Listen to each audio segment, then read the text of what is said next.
So, in episode 1, you heard all about I was ready to take on the world in 2003, only to have life decide to throw me a curveball. And trust me, it wasn't just one curveball, it was a whole fastball to the face. And that's life. Let me take you through what happened next, because spoiler alert, this wasn't the dream career I thought I'd be pursuing yet.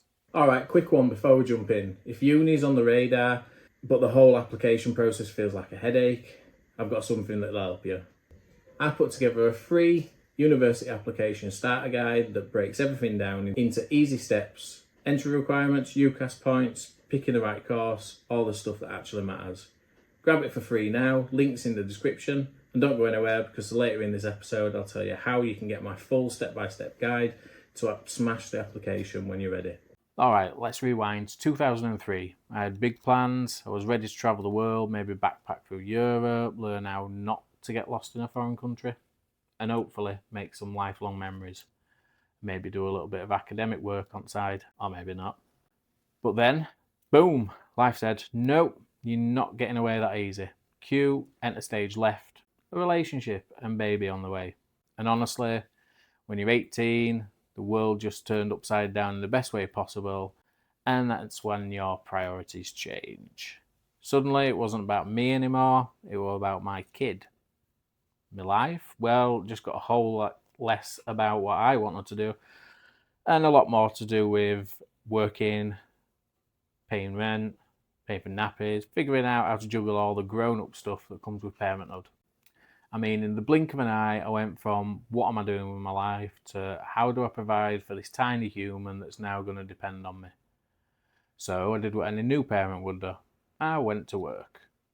And not the glamorous kind of work that would get me on Forbes' list for future leaders.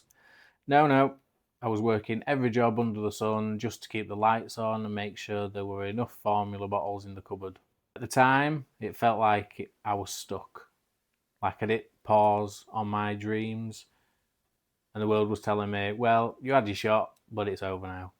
I mean, who goes from A-levels in psychology to working multiple part-time jobs, full-time jobs, trying to make sense of parenthood, all while surviving on instant noodles? Pretty good though.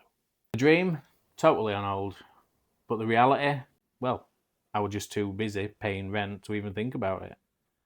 And look, don't get me wrong, I love being a dad, but the whole having a plan for life part, it was looking a little blurry. So there I was, deep in trenches of life, little time for anything academic, certainly no time for a gap year in Europe. My brain, completely on lockdown. Fast forward to 2020, my eldest is now just about finishing school, doing their own thing, and I'm sitting here thinking, is this the moment? Is this the time to get back into academics?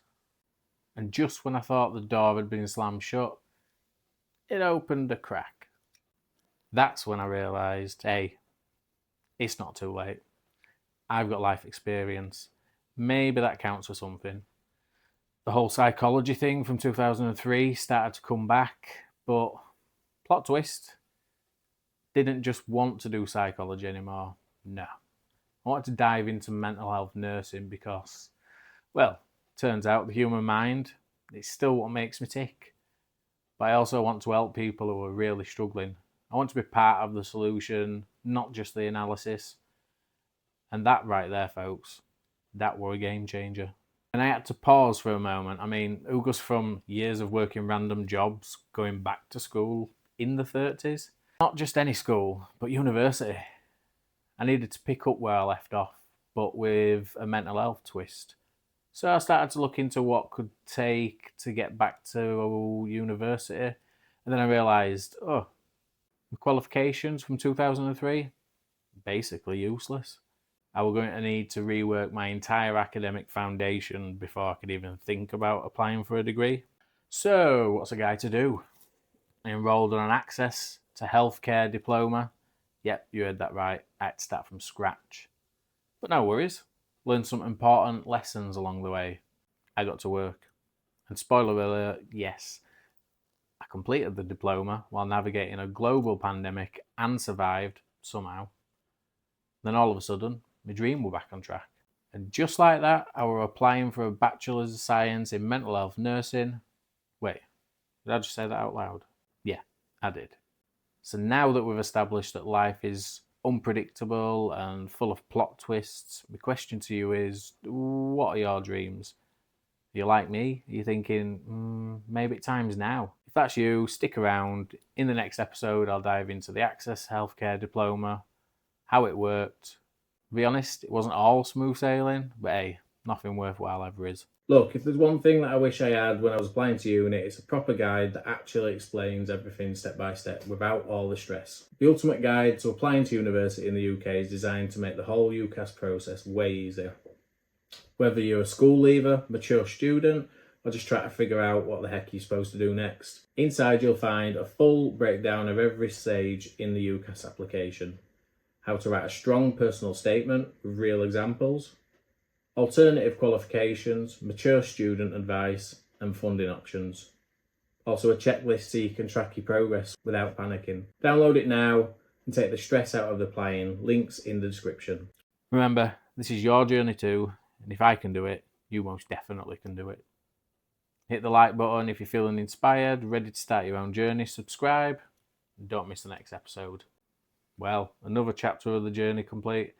If you're new here, have you missed anything from earlier episodes, a full playlist waiting for you here on the left. Ready to dive into what life is like as a mental health nursing student. My vlog is here on the right, and don't forget to hit the subscribe button in the middle. Turn the notification bell on to make sure you never miss any uploads moving forward.